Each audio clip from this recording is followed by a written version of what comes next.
Une nouvelle réforme dans les matières de composition du brevet d'études du premier cycle de l'enseignement secondaire au Bénin.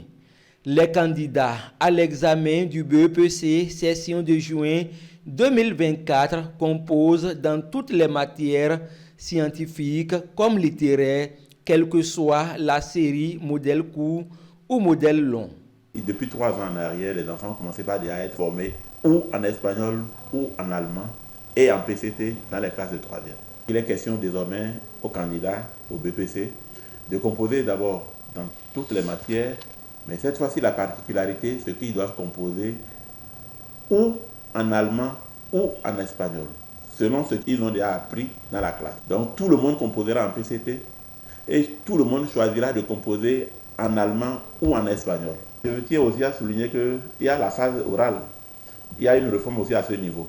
La phase orale consistait avant à ce que l'enfant qui a fait espagnol ou allemand aille faire espagnol ou allemand toujours à l'oral. Et ceux qui ont fait PCT composaient en anglais. Cette fois-ci, tout le monde composera en anglais à l'oral. Donc il n'y aura plus de choix de langue. Donc, et en plus du sport, évidemment. Les parents n'ont plus à s'inquiéter de cette réforme, selon le chef-service des examens et concours dans le Borgou. Il souligne l'importance de leur accompagnement pour la réussite des enfants. Les enfants déjà sont habitués à l'exercice.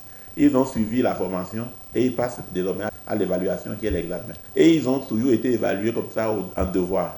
Donc je crois que le plan ne se pose pas au niveau des apprenants. Donc ce n'est même pas une surprise pour eux. C'est juste que la situation a été formalisée et tout est clair désormais.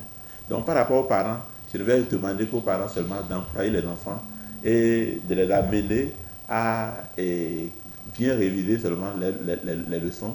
Cette réforme qui oblige les candidats à composer dans les matières littéraires et scientifiques est une option qui les contraint désormais à être polyvalents, offrant ainsi à ces derniers une évaluation plus exhaustive de leurs compétences selon les acteurs du système éducatif.